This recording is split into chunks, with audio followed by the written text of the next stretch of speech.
하나님의 말씀은 구약 성경 예레미야 9장 제가 23절과 24절 두 절을 읽습니다.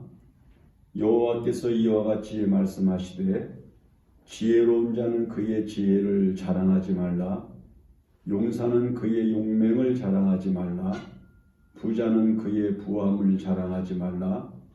자랑하는 자는 이것으로 자랑할지니 곧 명철하여 나를 아는 것과 나 여호와는 사랑과 정의와 공의를 땅에 행하는 자인 줄 깨닫는 것이라. 나는 이 일을 기뻐하노라. 여호와의 말이니라. 아멘.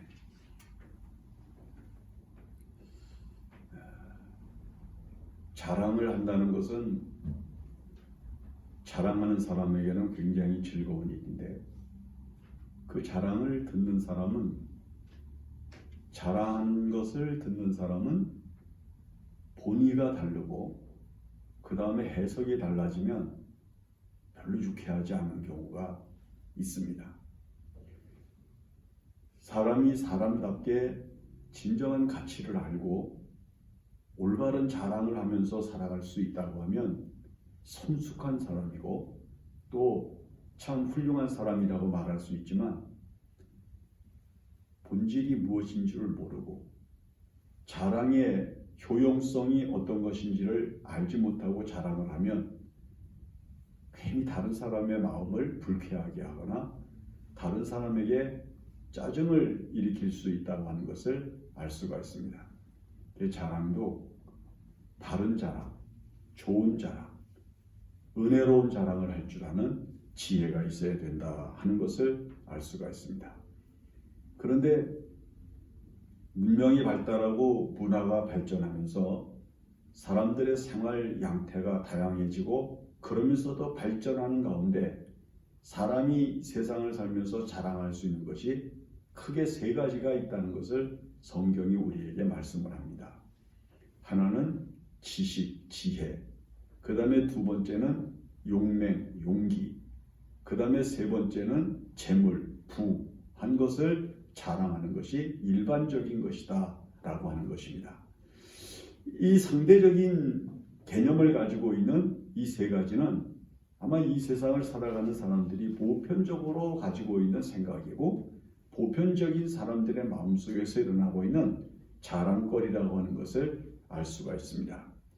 가끔 이제 텔레비전 그런 방송을 통해서 뭐 세계의 몇 대 부자 그래가지고 몇 명이 있다 그러면 이제 쭉 설명을 하는 가운데 우리 한국인들 가운데에는 누구 몇 명이 들어있다 뭐 이런 거, 또는 세계 최고의 대학, 뭐 최고의 병원 이런 것들을 소개를 하고 그 다음에 우리 한국에도 어떤 대학이 어떤 병원이 뭐 이렇게 들어있다고 하는 것을 이렇게 이야기를 하고, 또 기업을 자랑할 때도 보면 몇 개의 기업이 세계적으로 가장 유명한데 그 가운데 우리나라 기업 가운데 몇 개가 몇 위에 랭크되어 있다. 이런 것들을 이야기하는 것을 이렇게 가만히 이제 들어보면 사람들의 심리 속에 잘된 거, 그리고 큰 거, 높은 거, 많은 거 이런 것들을 주로 자랑거리로 삼는 것들을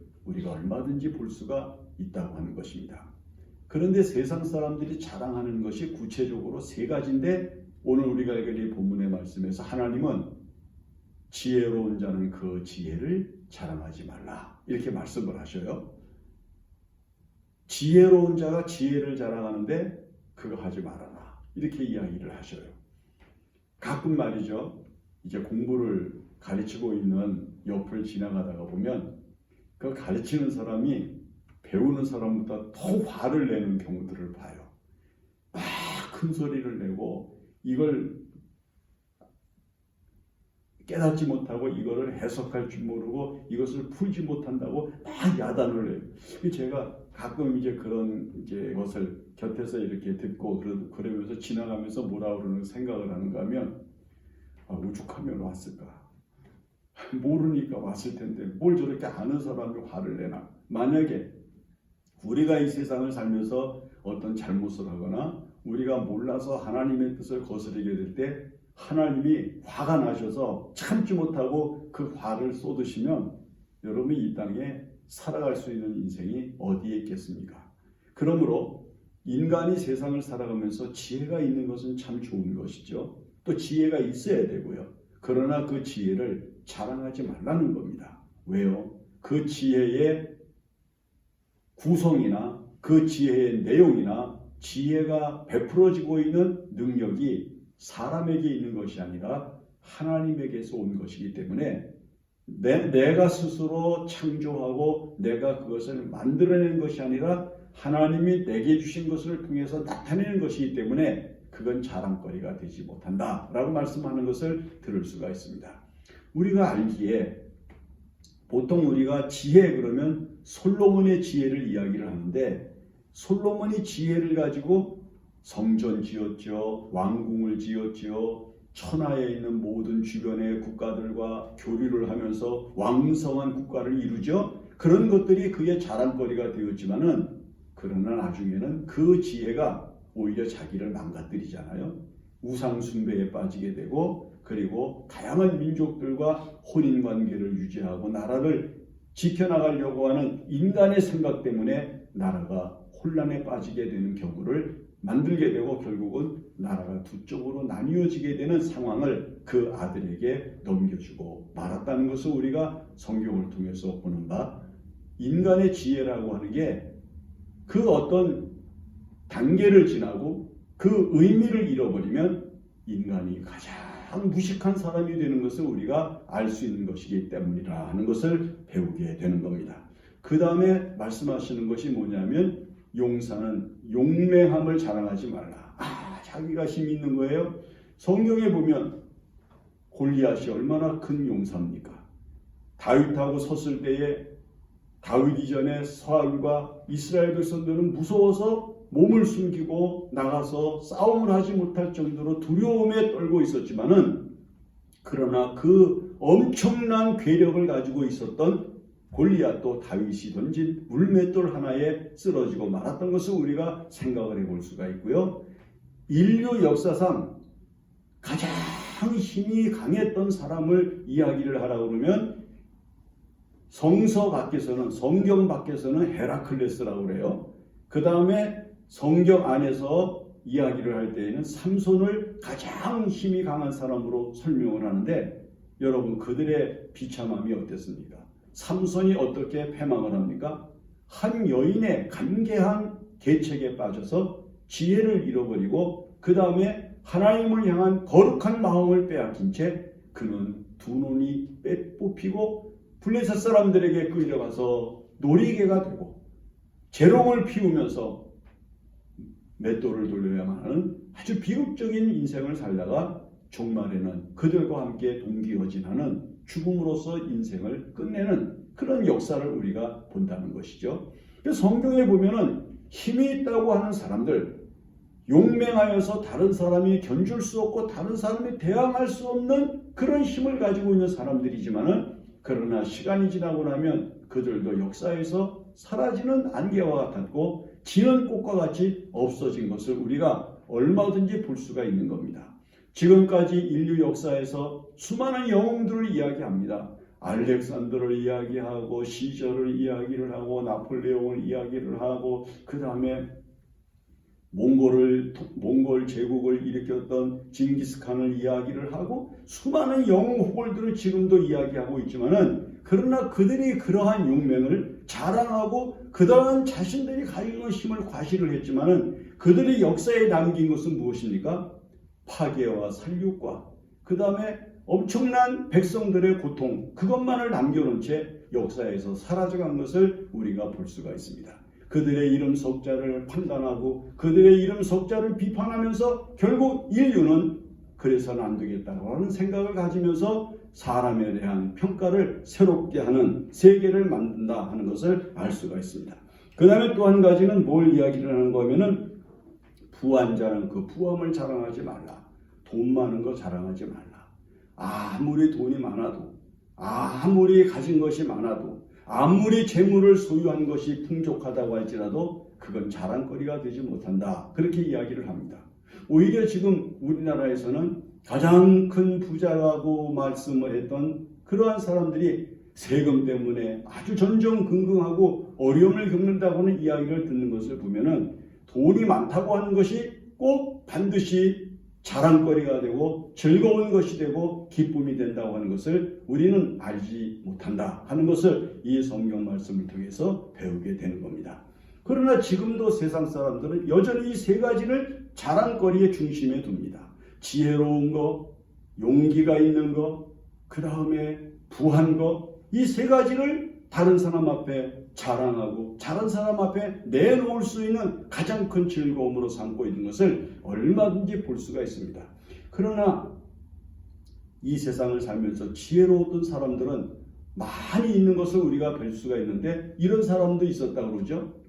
어떤 귀부인이 파티를 하는데 그 집에서 파티를 할 때에 주변에 있는 같은 계층의 귀부인들에게 연락을 해서 함께 모이는 시간에 같이 이제 파티를 하게 되었는데 그날 자기들이 가장 다른 사람에게 보여주고 싶고 자랑하고 싶은 것을 가지고 오기로 하자 그래서 그날 모임을 했는데 가지고 온 사람들이 앞에 내놓고 자랑하는 것을 보니까 그 폐물 같은 것들 귀한 아주 보석 같은 것들을 어떻게 그 장만을 했는지 그것들을 가지고 와서 몸에 걸고 그 다음에 몸에 치장을 하고 자랑을 하는데 휘황찬란하더라는 거죠. 근데 그때에 그 집 주인 되는 여자는 그저 아무것도 내놓지 않고 가만히 있으니까 그 중에 한 귀부인이 왜 주인 아주머니는 왜 자랑거리를 보여주지 않느냐고 얼마나 귀한 것을 숨겨놓고 있게 안 보여주느냐고 좀 보여주라고 그러니까 이 여인이 나는 자랑할 거리가 이런 아름답고 귀한 것이 되지 못한데 그러면서 들어가더니 두 아이를 데리고 나왔다고 그러죠. 내가 자랑할 것은 이 두 아이들밖에 없다고. 내가 자랑할 것은 이 두 아이들밖에 있지 않다고. 그렇게 이야기를 해서 그 자리에 왔던 모든 사람들이 마음이 숙연해지고 부끄러움을 느끼게 되었다. 이렇게 이야기를 하더라고요. 제가 어떤 한 글을 보니까 중동의 어떤 나라에 아주 그 왕이 있는데 왕비가 두 사람이 있었다고 그래요. 근데 얼마나 두 사람이 이쁜지 이 사람들이 둘이 치장을 하고 나가고 이 두 사람이 마주서게 되면 사람들이 두 패로 나뉘어진대요. 이 사람이 더 이쁘다고 이 사람이 더 이쁘다고 오늘 이 사람이 더 아름답게 했다고 오늘 이 사람이 더 아름답게 했다고 왕이 어느 날 그 두 부인한테 이야기하기를 이제 몇 월 며칠 날 이제 파티가 있는데 당신들은 가장 아름다운 옷을 입고 나오라 그렇게 이야기를 했답니다. 그랬더니 이제 그날이 되어서 이제 모든 것들이 준비가 되고 그 다음에 이제 왕비들이 나오는데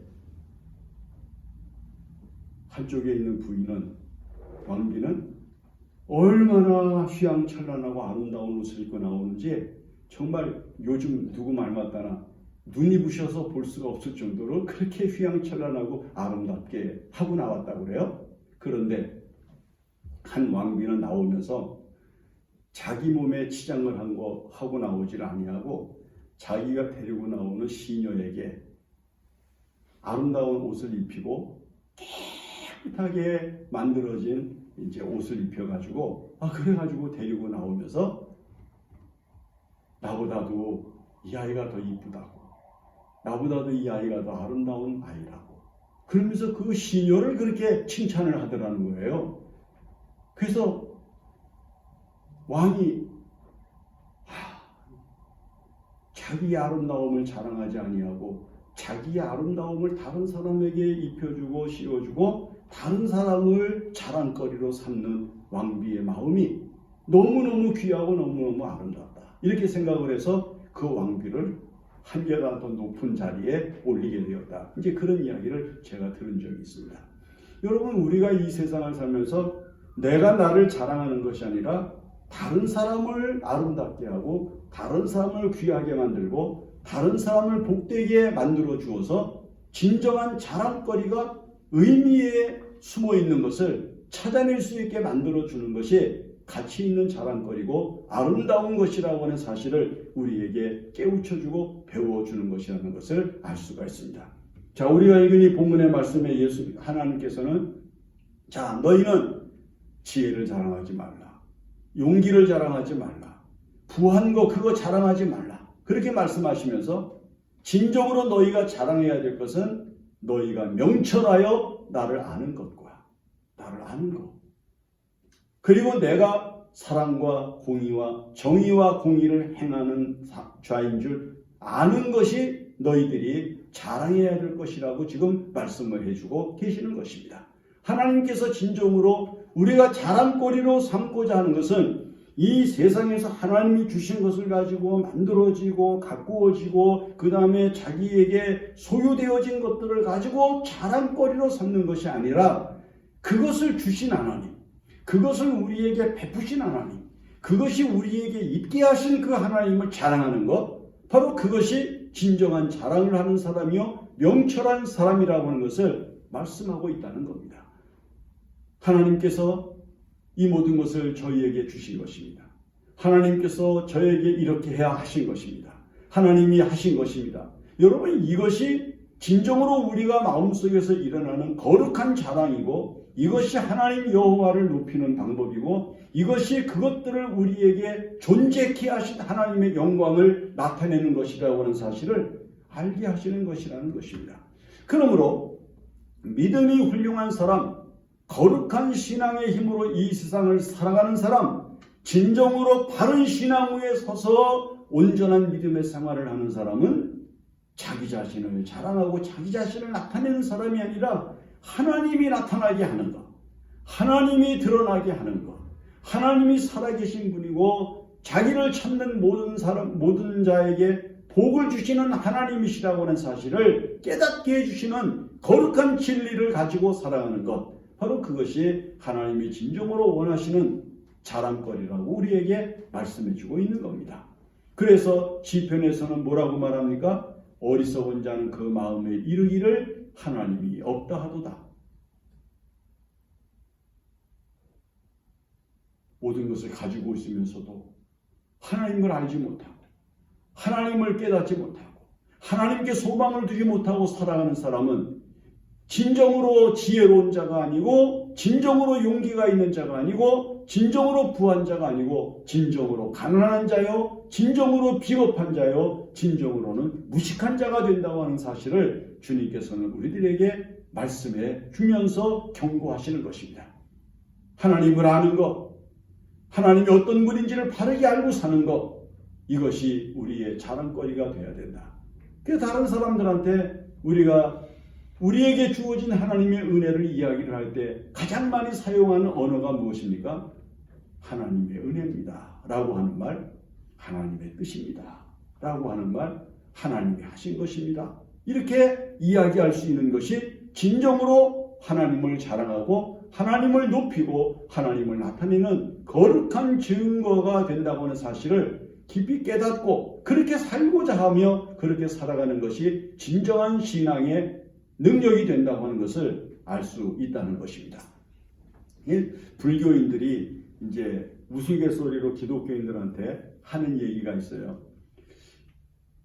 불교인들이 이 세상에서 기독교인들하고 똑같이 성공도 하고 승리도 하고 그 다음에 좋은 일을 일으키기도 하고 여러 가지를 하면서도 종국에 가서 하지 못하는 말이 한마디가 있는데 그게 뭐냐면 기독교인들은 모든 결과에 대해서 하나님께 영광을 돌립니다. 이 말을 할 줄 아는데 불교에는 부처님에게 영광을 돌립니다. 이 말이 없다는 거예요. 모든 공로가 자기에게 있는 거예요. 자기가 인내하고 자기가 절제하고 자기가 자비하고 자기가 이 세상 사람들에게 인자하기 때문에 내게 주어진 결과가 이것이지 이게 하나님이 하신 것이고 이것이 하나님이 내게 베푸신 것이라고 하는 것을 이야기할 수 있는 방법이 없다는 거예요. 그러나 역대상 29장에서 다윗은 무엇을 간증하는가 하면 내게 있는 모든 것이 다 하나님의 손으로부터 왔사오니 이렇게 하나님을 찬양하면서 그 하나님 앞에서 내가 즐겁게 헌신하고 믿음으로 살 수 있는 영광을 감사하다고 노래하는 거죠. 이제 우리가 이 땅 위에서 살면서 하나님을 아는 것 자랑해야 됩니다. 하나님이 계신다. 하나님이 복이 있는 분이시라고, 하나님이 은혜를 베푸시는 분이라고, 하나님이 정의를 행하시는 분이라고, 하나님의 공의를 나타내시는 분이라고, 하나님이 이 땅의 모든 사람들에게 공평하게 하시는 분이라고, 이것을 자랑할 수 있는 믿음을 가지고 능력 있게 살아가야만 우리가 복되게 사는 것이고 하나님이 영광을 받으시는 거룩함이라고 하는 것을 말씀하는 것이죠. 자, 우리가 읽은 본문의 말씀에 이렇게 말씀을 합니다. 나는 여호와는 사랑과 정의와 공의를 땅에 행하는 자인 줄 알라. 이것은 무슨 말인고 하면은 우리가 이 세상을 살면은 빈부의 격차가 하나님이 공평하지 않다고 생각할 수 있는 요인이 될 수가 있죠. 저 사람은 부하게 만드시고 나는 가난하게 만드시고, 저 사람은 건강한 사람으로 만드시고 나는 약한 자로 만드시고, 저 사람은 온전한 사람으로 만드시고 나는 장애인으로 만드시고, 이런 여러 가지 상대적인 비교를 하면 하나님이 공평하신 분, 사랑이 있으신 분, 공의가 있으신 분, 정의로우신 분이라고 믿어지지 않는 거예요. 이 땅 위에서 일어나고 있는 모든 일들을 보면 의롭게 사는 사람들이 손해를 보고 진실하고 착하게 사는 사람들이 오히려 이 땅 위에서 억울한 일을 당하고 괴로운 일을 당하는 것을 우리가 얼마든지 볼 수 있습니다. 그런 것들을 일반적으로 생각을 하면서 하나님이 공평하지 않다, 하나님이 정의롭지 않다, 하나님이 공의롭지 않다, 하나님이 사랑이 없다고 이렇게 생각하는 거 잘못한 것이다. 하나님은 이 땅에 있는 모든 사람들에게 사랑을 베풀고 정의를 나타내고 공의를 행하시는 데 있어서 완전하시다. 이 땅에서 일어나고 있는 모든 일들 가운데 하나님의 사랑이 있고 하나님의 정의가 흐르고 있고 하나님의 공의가 행하고 있다고 하는 사실을 잊지 말라고 지금 말씀하는 것입니다. 우리의 눈에 볼 때에는 잘못된 것 같고 공평하지 않은 것 같고, 그리고 우리가 느낄 때에는 하나님은 사랑이 없으신 것 같고 무정하신 분 같지만 하나님은 창조 이래로 역사가 흘러가고 세상이 존재하느나 땅의 사랑과 정의와 공의를 베푸시면서 모든 사람으로 하여금 하나님의 사랑과 정의와 공의에 의하여 억울하지 않게 살아갈 수 있는 세계를 우리들에게 주신 것이라고 하는 사실을 알고 그것을 굳게 신뢰하면서 하나님을 즐거움으로 삼고 살아가는 사람들이 되라고 하는 것을 우리가 믿어야 한다고 말씀하고 있는 겁니다. 그러므로 이제 우리가 이 세상을 살면서 그 세상적인 것들, 세속적인 것들을 가지고 자랑거리를 삼지 말고 하나님의 속성을 가지고 자랑거리로 삼고 하나님의 거룩한 뜻을 깨달아 알아 하나님의 이름을 높이고 하나님의 영광을 나타내는 믿음의 사람이 되어야 됩니다. 자, 마지막으로 생각을 해보십니다. 예수님이 빌라도에게서 정죄를 받으시고 그 다음에 골고다에 가셔서 십자가에 못 박혀 죽으셨습니다. 결과가 어떻게 됐습니까?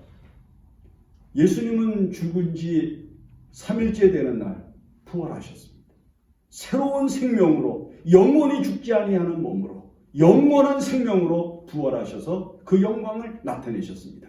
그러나 예수님을 정죄하고 십자가에 못 박도록 내어준 빌라도는 어떻게 됐습니까? 그는 자기 고향으로 돌아가서 당시 황제였던 갈리글레아에게 명령을 받고 스스로 자결을 하여 목숨을 끊고 죽는 자살로 인생을 마감한 비참한 존재가 되었던 것입니다. 우리가 생각을 할 때 정의가 없는 것 같고 정의가 무너진 것 같지만 하나님의 정의는 마지막 날에 다 밝혀지게 되고 모든 사람들에게 공평한 저울추가 만들어져서 우리가 하나님 앞에 흘린 모든 눈물들을 씻어주시고 우리를 하나님의 은혜의 세계에서 살게 하시는 영광으로 들어가게 될 줄로 믿으면서 우리가 하나님을 자랑하는 것 헛된 일이 아니고 해야 될 일이요 가장 큰 즐거움이어야 된다고 하는 사실을 믿음으로 소망하면서 살아야만 한다는 것입니다. 기도하겠습니다. 하나님 아버지, 우리가 이 세상을 살 때 쓸데없는 것 자랑거리로 삼지 않게 하시고 여호와이신 하나님을 자랑하면서 살아가는 저희들 되게 하여 주시옵소서. 사도 바울처럼 십자가 외에는 자랑할 것이 없다고 단호하게 선언하고 예수 그리스도의 십자가의 보혈과 그리고 우리를 구속하신 은혜를 자랑하면서 마지막에 부활의 영광에 들게 하여 주시옵소서. 예수님의 이름으로 기도합니다. 아멘.